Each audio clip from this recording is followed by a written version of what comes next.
Olá, meu camarada. Olha, a dica de hoje é uma dica fundamental de algo que tem caído muito em concurso. É uma aula dupla. Eu sou o professor Luiz Rezende Eu sou o professor Cid e Marques. nós estamos aqui. Nós somos professores do Presencial de São Paulo, de Cascavel, do online. E a nossa ideia é falar de 10 novidades do Windows 10. Mas você está pensando, né? Pô, Rezendão, que novidade é essa se o Windows 10 já faz um tempo que está no mercado? Na verdade, as novidades são frente às versões anteriores, ao Windows 8, 8.1 e o Windows 7. Então esse vídeo, essa dica é fundamental para os próximos concursos.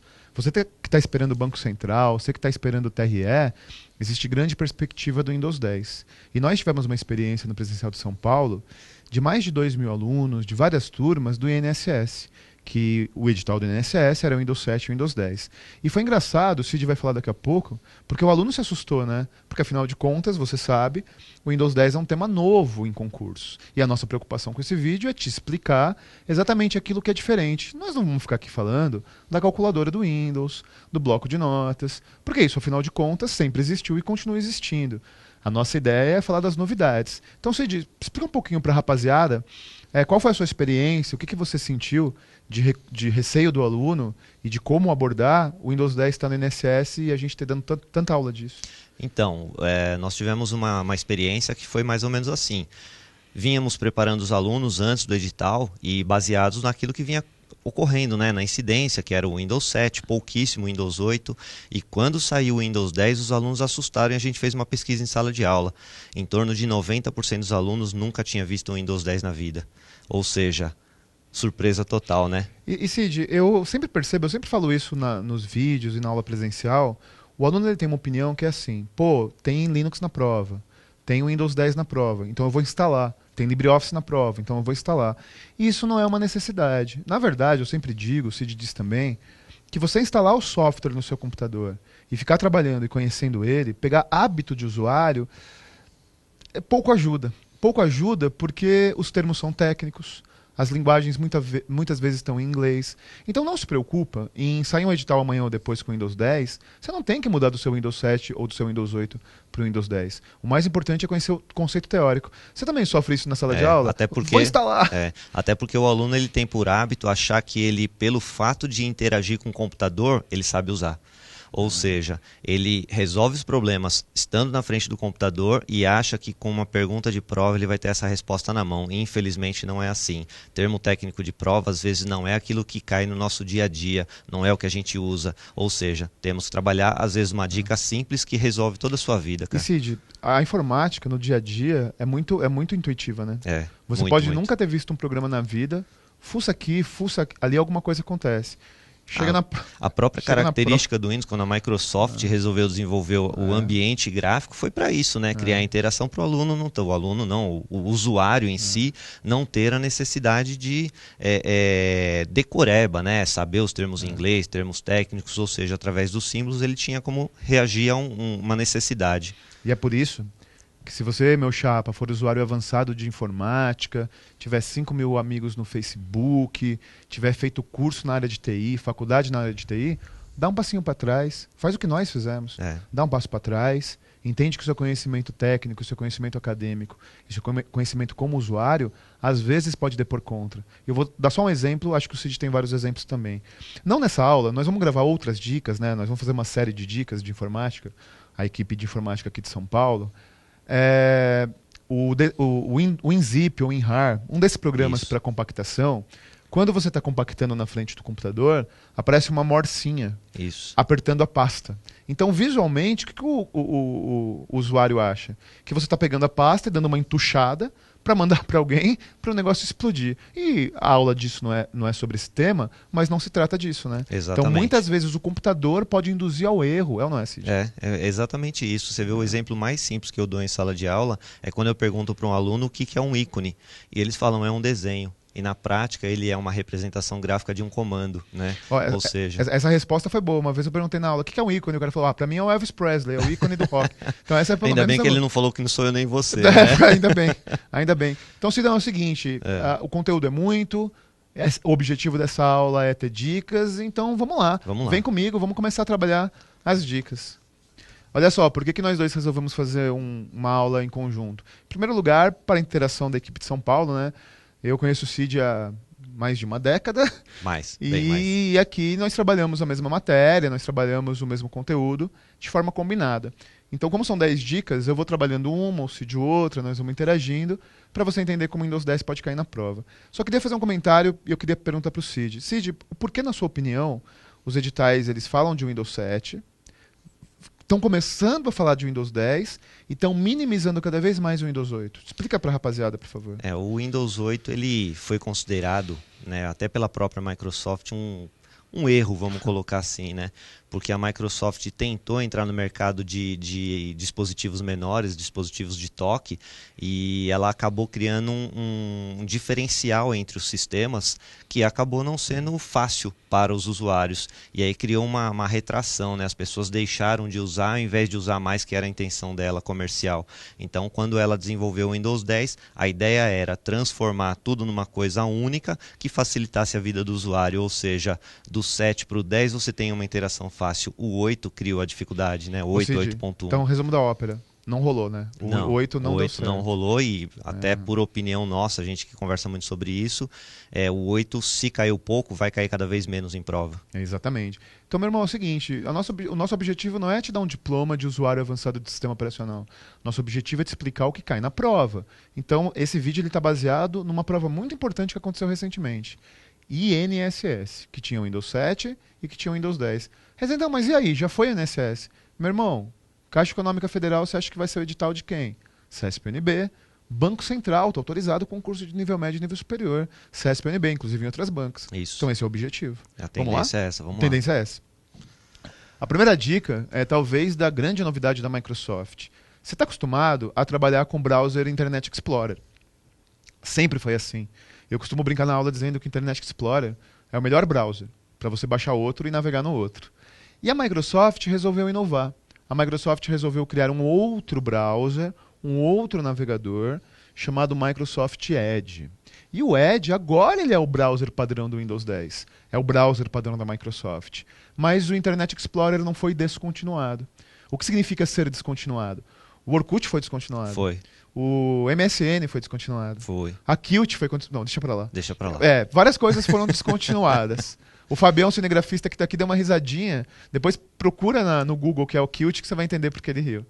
Nós não temos nada a ver com isso. Não é da nossa época isso. Descontinuado é quando o desenvolvedor para de atualizar, para de fabricar, para de disponibilizar. Uhum. E o Internet Explorer não foi desatualizado. Então, na verdade, na minha opinião, o Cid até pode comentar isso, por que na minha opinião, eles lançaram o Edge como novo browser, mas no Windows 10 você tem a opção de trabalhar também com o Internet Explorer como browser alternativo? Porque muito site por aí não atualizou para o Windows 10 os seus recursos. Isso. Então, o usuário ele tem muita coisa que ele só faz no Internet Explorer. Portanto, a Microsoft lança um novo browser com algumas novidades que eu vou comentar com você, mas particularmente ela se preocupou em manter o Internet Explorer como browser alternativo. Portanto, no Windows 10 existem 2 browsers da Microsoft, 2 browsers padrão. Um que é o principal, que está na barra de tarefas, que é o Edge, e a Microsoft, para ferrar, pôs um E, né, como ícone dele. Isso. E como alternativo, o Internet Explorer. Questãozinha de prova. Considerando a última versão do Windows, o Microsoft Edge é o browser padrão, e o Internet Explorer foi descontinuado. Alternativa? Errada. Erradíssima, porque afinal de contas ele está lá como alternativo. Fechou? Deixa eu falar uma coisa para você. Quais as grandes novidades do Edge? Tem uma primeira que eu achei bem legal, viu, Cid? Eu sou um cara crítico da Microsoft, mas essa novidade é interessante. Ele permite que você faça anotações. Então você está lá no site da CESP-NB, você está lá no site da Fundação Carlos Chagas, ou você utiliza o monitor touchscreen, ou você utiliza o próprio mouse, ou uma caneta, né, numa mesa digitalizadora, e você anota, você faz a anotação no site. Você pode entrar no Facebook e fazer um bigode na foto de alguém. Então uma das novidades são as anotações. Agora tome cuidado, né? A anotação não significa alterar a configuração do site. Significa que apenas visualmente você pode desenhar, você pode riscar e você pode armazenar isso como um arquivo de imagem. Essa é uma novidade. Uma outra novidade é você poder habilitar um modo chamado modo leitura. Não é difícil estudar no computador? Eu não consigo ler livro, por exemplo, no computador. Porque é muito. Primeiro que a tela não ajuda, né? Depois que os sites hoje em dia têm muita poluição visual, elementos multimídia, coisas que ficam pulando. Então o modo leitura do Edge, ele altera as configurações da tela de forma que permita a leitura ser mais leve. E uma outra novidade é que ele é o browser, é a ferramenta, melhor dizendo, padrão para leitura em PDF. Você que tem o Windows 10, quando você faz um download em PDF, você não tem o Adobe Acrobat Reader, você não tem o leitor de PDF. É o Edge que é o leitor de PDF. Então tome cuidado com isso, porque são algumas novidades. E a última novidade do Edge é a ponte para a primeira dica do Cid. O Edge ele tem interação com Cortana. Rezendão, que desgraça é essa de Cortana? Aí é com o Sidão, vamos lá. A Cortana é aquele sonho de usuário para quem gosta de tecnologia, para quem gosta daqueles filmes antigos onde você pega na década de 70 o cara conversando com o computador. Você lembra disso, Rezende? Não é da minha época. Então, né? Só eu sou velho. Então, o Cortana é aquela interação que vai ter por voz, ou seja, quando você precisa fazer uma pesquisa na internet, você pode muito bem, através do Cortana, acessar o Edge e ditar aquilo que você precisa pesquisar. Você pode solicitar ao Edge que faça a pesquisa para você, não é assim, Rezende? Então, você diria que a Cortana ela faz o papel na Microsoft do que a Siri faz na Apple? Isso, exatamente. Existem outras ferramentas de conversação desse tipo, né, onde você tem uma interação verbalizada entre o usuário e a máquina, e a ideia da Cortana é justamente essa, é eliminar teclado, eliminar mouse ou dificultar a utilização disso para que você possa fazer uma transposição para os dispositivos móveis de uma maneira mais prática, mais fácil, onde o Cortana vai interagir de uma forma mais fácil para o usuário, né? Então é uma coisa simples e objetiva. A Cortana ela faz uma leitura verbalizada daquilo que você quer e vai responder através do aplicativo necessário, como por exemplo o Edge poderia fazer. E fora essa interação que nós comentamos, Cid, por exemplo, pesquisar o site do AlphaCon, ele vai abrir uma pesquisa no Edge. E aí, aproveitando que nós estamos trabalhando essa relação, qual, por padrão, o motor de pesquisa que vai abrir? O Bing, que é o motor da Microsoft, não o Google. Apesar de ser possível a gente fazer a alteração, o Bing é o padrão da Microsoft. E, Cid, além de essa interação com o browser, a Cortana, por exemplo, permite você abrir um aplicativo? Permite. Ele permite, inclusive, você acessar as configurações do seu computador. Imagine você estar trabalhando numa situação que você precisa habilitar ou desabilitar, por exemplo, o Wi-Fi do seu dispositivo. Então você pode solicitar a Cortana que faça isso para você. Ou seja, uma interação de configuração. Ele vai permitir que você faça essa configuração através de voz. Fechou. Entendeu? Ó, vem comigo. O Windows Hello, essa é uma novidade meio engraçada, que é assim, ó. Você está acostumado ao Windows ter contas de usuários, né? Administrador, usuário padrão, convidado. E a forma de você ter privacidade, a forma de você se autenticar tradicionalmente no Windows, na sua conta de usuário, é através de senha, né? A senha é a sua ferramenta de segurança para te autenticar, dizer que você é você mesmo. O Windows Hello é uma ferramenta de autenticidade. Ele autentica a pessoa. Só que é uma ferramenta de autenticidade biométrica, meu chapa. Então, na verdade, ele se utiliza de biometria, de elementos, de características físicas de cada um, para poder você autenticar-se na sua conta. Quer dizer então que eu posso colocar o dedo na tela, Rezendão? O dedo do mouse. Depois até vou pedir para o Cid, já que ele fez esse comentário, falar de que recursos são necessários para habilitar isso. Mas é assim, qual é a identificação biométrica mais comum que você tem? Que tem inclusive no iPhone, que tem agora em vários Androids, que tem no banco. Né? O Itaú, o Santander, os bancos também têm isso. É a identificação por digital, que é única. Isso. Então, o Windows Hello é uma ferramenta de autenticidade biométrica, primeiro por impressão digital, depois por outra característica humana que é particular, que é a íris. A íris. Então, é literalmente você realizar a leitura de íris. E a terceira forma de forma biométrica de se autenticar é pela face. Pela face. Você sabe que um aluno perguntou assim para mim, falou, Rezende, mas e se eu tiver com barba? E se a pessoa estiver maquiada? Olha, eu não sei se é verdade, mas tem um vídeo no site da Microsoft que testa o Hello sobre a questão de face. Aí tem dois irmãos gêmeos, idênticos, sei lá, o Paul e o Joe. Aí o Paul põe a cara lá, o Windows fala, Hello Paul. O outro põe a cara lá, igualzinho os dois. Hello John. Aí um fica com barba. Hello Paul. O outro fica maquiado, tipo Kiss.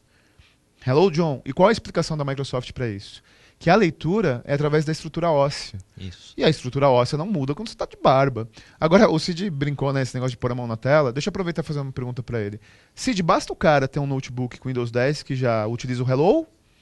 Ou não? Porque se isso cair na prova, vai derrubar a gente. Simples assim. Como é que o computador vai conseguir identificar, por exemplo, a sua face, que é a parte mais simples, se ele não tiver uma câmera adequada para isso? Ou seja, o hardware ele é a parte mais importante para que o Hello funcione. Ou seja, se você não tiver o hardware necessário para ele fazer essa interação, o Hello não vai servir para nada. Então eu preciso de elementos de software e hardware. Hardware e software, ou seja, o hardware para fazer a identificação física e o software para fazer a tradução de tudo isso.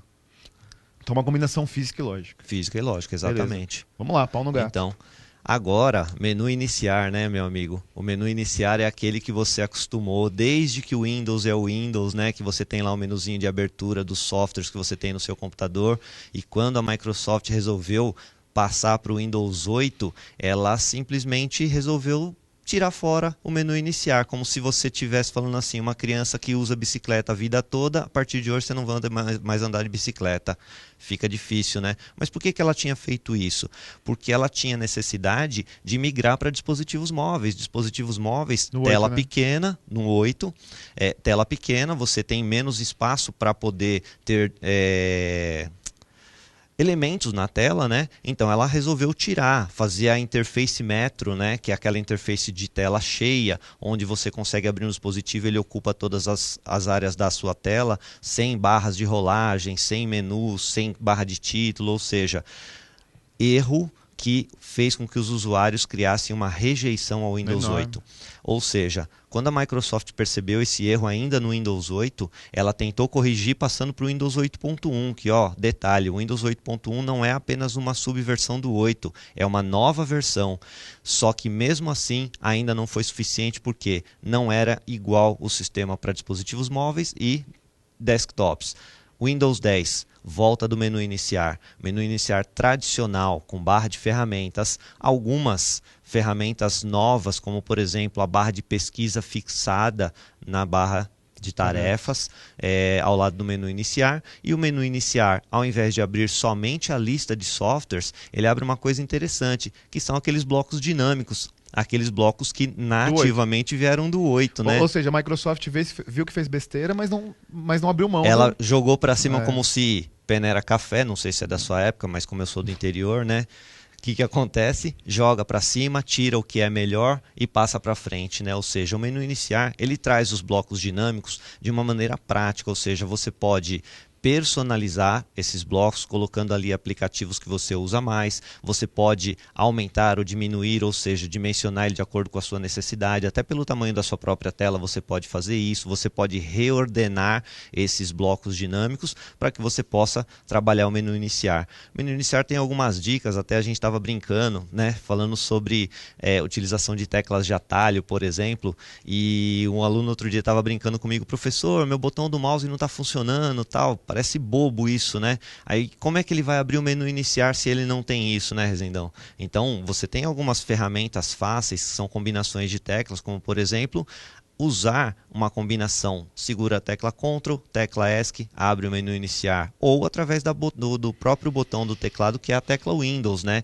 Que, detalhe, algumas bancas chamam aquela tecla que tem o desenho da tela do Windows como WinKey. Tomem cuidado com isso, porque se cair um termo técnico desse na prova, você tem que estar atento, tá? O WinKey é o mesmo do botão tecla Windows. Ou seja, você brincou, né, dizendo, eu sou do interior. Ó, isso não é combinado, hein? Estamos aqui conversando e uma vez você contou pra mim, nem sei se você vai lembrar, que você utilizou um termo na aula e que é um termo técnico. Sim. E os alunos, sabendo que você é do interior e que às vezes você dá uma interiorada, aí os alunos pensaram que era gíria do interior. O que era? Você lembra disso?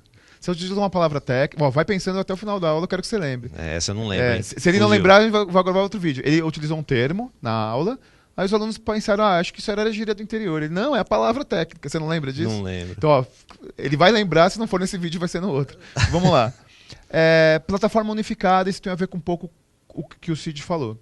Como era tradicionalmente feito pela Microsoft? A Microsoft, ela tinha o Windows 7, o Windows 8 e tinha o Windows Mobile, que é o Windows, por exemplo, para para telefone ou tablet.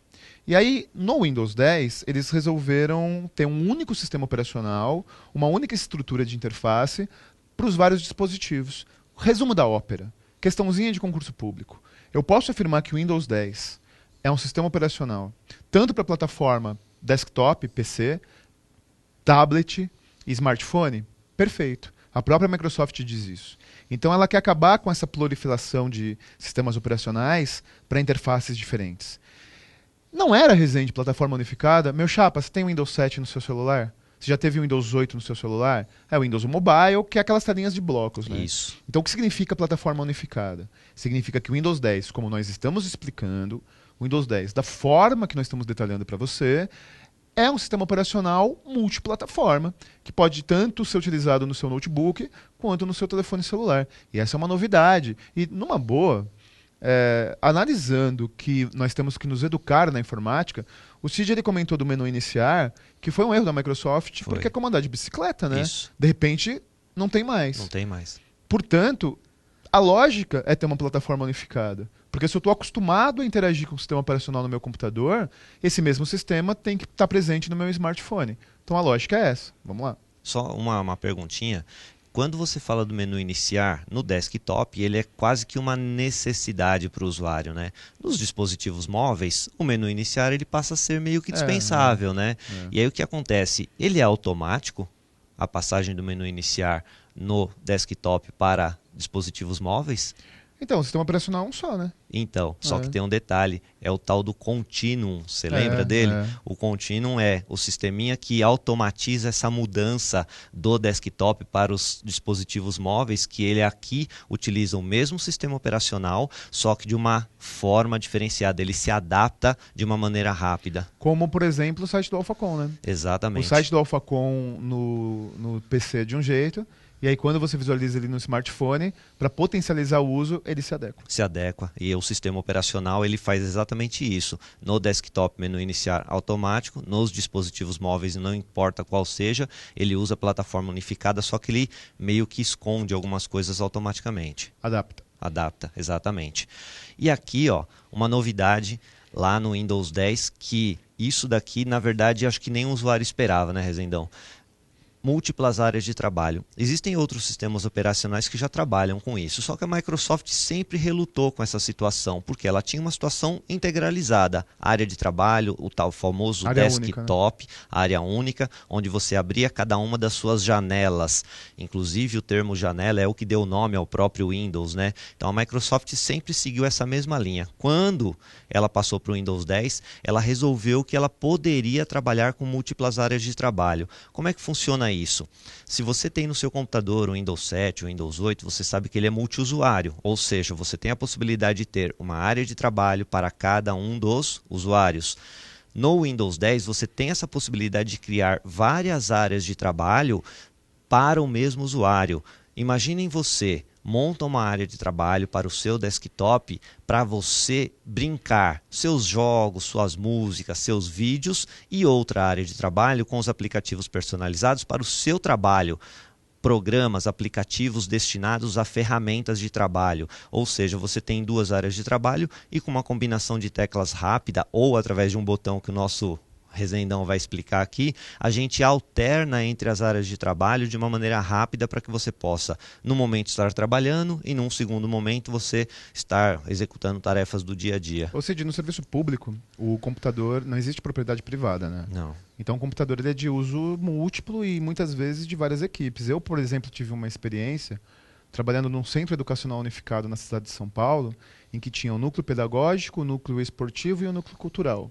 Cada um com as suas demandas, cada um com as suas características, cada um utilizando softwares específicos.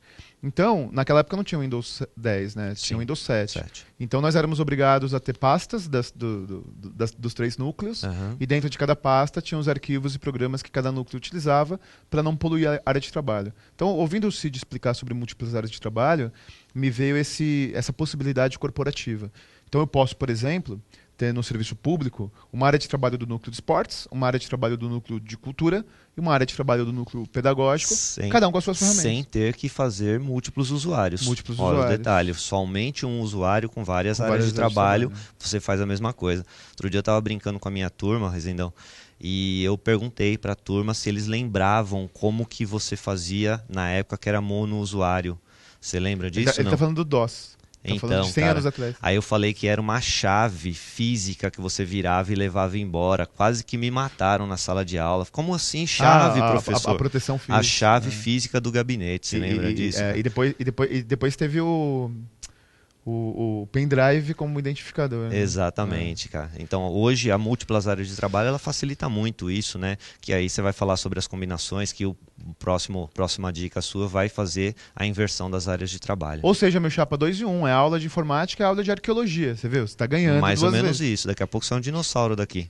Ou seja, esse botão aqui é uma coisa engraçada, porque é o tipo de coisa que tem no Windows 10, todo mundo visualiza, mas não é das coisas mais utilizadas cotidianamente. Então, quando cai na prova, é uma zona de risco. Porque queira ou não queira, as pessoas sabem do Edge, as pessoas já viram que tem o menu iniciar novamente, as pessoas, como é uma grande novidade, já ouviram falar disso. Agora, esse botão específico, você vê todo dia que você entra no Windows 10. Na verdade, aquele botãozinho que está na barra de tarefas, que na verdade ele é assim, mais ou menos. Ó o Rezendão desenhando. É um botãozinho que está lá na barra de tarefas, junto lá, né, com o campo de pesquisa. Ao lado do campo de pesquisa. Ao lado direito do campo de pesquisa, que é esse botão Task View. O que é isso? É o seguinte. O que o Cid acabou de dizer? O Cid acabou de dizer que eu posso ter múltiplas áreas de trabalho no mesmo usuário. Né? Nós demos o exemplo dos 3 núcleos dentro do serviço público. O botão Task View é aquele que faz a troca rápida entre essas áreas de trabalho. Então, por exemplo, eu criei aqui 3 áreas de trabalho dentro de uma conta de usuário, e esse botãozinho, quando você leva o mouse sobre ele, ele apresenta a miniatura de todas as áreas de trabalho. Se você for em uma, ele já abre. Então, resumo da ópera para concurso público. O botão Task View é uma ferramenta fixa, um botão fixo na barra de tarefas do Windows 10, e ele possibilita uma troca rápida entre áreas de trabalho. Agora, o que o Cid comentou corretamente? Que, infelizmente, cai muito atalho de teclado em prova. E o atalho de teclado, para que você troque rapidamente áreas de trabalho, é o InK e Tab. Isso traz uma preocupação com o bom e velho Alt-Tab. Então, ó, resumo da ópera para não complicar muito. O Alt-Tab, ele troca programas, janelas abertas na mesma área de trabalho. Já o Windows Tab ou o Task View, ele troca entre áreas de trabalho. Deu para entender? Ele tem função um pouco parecida, mas tem essa pequena divergência. Tome cuidado. Posso criar um parênteses aí? A combinação Windows Tab ou WinK mais o Tab no Windows 7 também existe. O problema é que lá ela faz outra coisa. Lá ela faz alternar entre as janelas abertas em uma maneira em forma de cascata 3D. Ou seja, segurando a tecla Windows mais a tecla Tab, ele assim, joga as janelas abertas em cascata e vai alternando entre elas até você chegar na que você quer. Inclusive, Cid, esse aqui não é cascata, né? São miniaturazinhas. Não, são miniaturas. Fixas. E no 7, enquanto ele alterna entre as janelas, no 10 ele altera entre as áreas de trabalho. Ó, a diferença. Fechou. Tá? Vamos lá.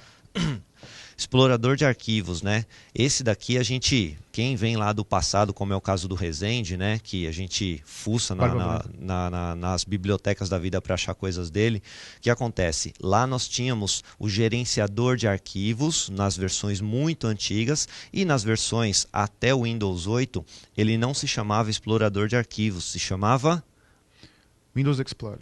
Windows Explorer.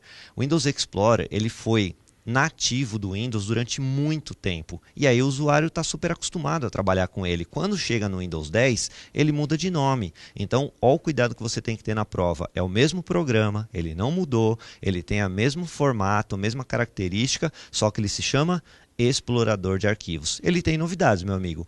Novidade é o seguinte: geralmente você divide o explorador de arquivos em 2 janelas dentro da mesma área. Do lado esquerdo você tem um painel que se chama painel de navegação. É aquele que mostra as pastas que você tem que trabalhar, os discos, as conexões de rede. E do lado direito é o painel de conteúdo, ou seja, quando você escolhe qual é no painel de navegação a área que você quer explorar, do lado direito ele mostra o conteúdo. Por exemplo, cliquei numa pasta, do lado direito ele mostra os arquivos. Acontece que no Windows 10 o explorador de arquivos tem a novidade das pastas recentes e frequentes, ou seja, além daquelas tradicionais bibliotecas, dos discos, ele também vai te mostrar aquelas pastas que você mais usa, aquela pasta que você usou por último, ou seja, as frequentes e recentes, para poder facilitar, dinamizar a vida do usuário. Ou seja, o explorador de arquivos do Windows 10 é o Windows Explorer do Windows 7. Exatamente. É o mesma ferramenta. Olha só, vem comigo, porque tem uma ferramenta que ela vai ser muito importante daqui para frente, porque é uma tendência. Você conhece a Apple Store, né, que você baixa apps para Apple. Você conhece o Google Play, que você baixa aplicativos no Android. O Windows Store é a loja de apps da Microsoft. E por que se diz nova o Windows Store? Porque ela já existia no Windows 8, ela já existia no Windows 8.1. Só que deu uma turbinada no Windows 10. Então essa turbinada, ela tem duas características específicas. A turbinada que ela deu foi a possibilidade de você baixar programas específicos para arquitetura de 32 bits. Isso aqui é uma aula de dicas, está terminando. Eu não vou falar aqui de arquitetura, não é o caso, mas eu só quero que você lembre disso, meu chapa. Uma das novidades do Windows Store do Windows 10 é você poder baixar programas específicos para arquitetura 32 bits, ou para smartphone, ou para tablet, ou para computadores com configuração mais antiga. E uma outra novidade é que ela permite que você tenha uma parte da Windows Store corporativa, para baixar programas de uso corporativo, empresas, uso comercial. Então são essas duas características da novidade. Fechou? Vamos para a última. Backup não é uma ferramenta nova, é uma ferramenta já bastante malhada no Windows, né? Porque é uma necessidade. Hoje em dia não se faz um trabalho sem backup. Hoje você não pode trabalhar no serviço público sem ter uma ferramenta de backup. É uma exigência, inclusive, dos manuais de procedimento do funcionário público. A ferramenta de backup, ela teve uma modificação que o Windows 8, a Microsoft resolveu trabalhar de uma maneira diferente, né? E isso, vamos colocar no popular, não rolou. Não rolou porque a Microsoft novamente se equivocou nessa mudança e aí os usuários fizeram solicitações em massa para que a Microsoft disponibilizasse a ferramenta do Windows 7 de backup no Windows 10. E foi isso que ela fez. Ela criou a mesma ferramenta de backup que era disponibilizada no Windows 7 com todas as suas possibilidades no Windows 10, que foi passar por cima do Windows 8, né? Ou seja, abandonar aquela mudança que ela acabou fazendo e voltou atrás no Windows 7, que acabou fortalecendo a vida do usuário, porque ele trabalha com os backups nativos. Ou seja, a mesma coisa que a escolinha do professor Raimundo. O pessoal estava com saudades, voltou, dá uma renovada de tela, fica mais bonitinho e tal. Voltou. Olha só, então o Cid quis dizer que os atuais atores da escolinha são mais bonitos que os antigos, fica registrado. A dona Bela, inclusive. Tá terminando aqui, dá o seu recado aí pro pessoal de todo o Brasil, manda um abraço pra gente encerrar. Gente, é o seguinte, estudar para concurso público não é fácil. Vocês perceberam aqui que a gente fala sobre um sistema operacional sem estar na frente de um computador. A gente fala sobre ferramentas de trabalho de informática sem estar usando elas. E é assim que você tem que lidar para concurso público. Se você pensar que sentar na frente do computador e usar vai ser fácil para você, não vai, você vai se enganar. O esquema é você estudar com termos técnicos, pegar o apoio de professores capacitados como a gente tem aqui no Alfa São Paulo, e aí, estuda, meu amigo, não desista, vai para cima da prova, aborda todos os temas possíveis, não estudando coisas desnecessárias, é claro, né, Rezendão? Mas, não abandona, força, você nunca desistir, você vai alcançar seu objetivo, ok? Deixa eu falar uma coisa para você, aproveita esse vídeo, tanto eu quanto o Cid, regularmente, vamos entrar aqui na publicação para dar uma lida nos seus comentários, para tirar eventuais dúvidas. Então, teve dúvida sobre alguma ferramenta, teve dúvida sobre a aplicação, escreve aí nos comentários aí do YouTube do vídeo ou no Facebook, se for publicado, e nós entramos regularmente para tirar sua dúvida. Meu irmão, a prática é o critério da verdade. Então, terminou esse vídeo, procura a questãozinha de Windows 10 para ver na prática como isso cai na prova. Obrigado pela sua presença, obrigado pela sua paciência, força e honra. Até a próxima. Obrigado.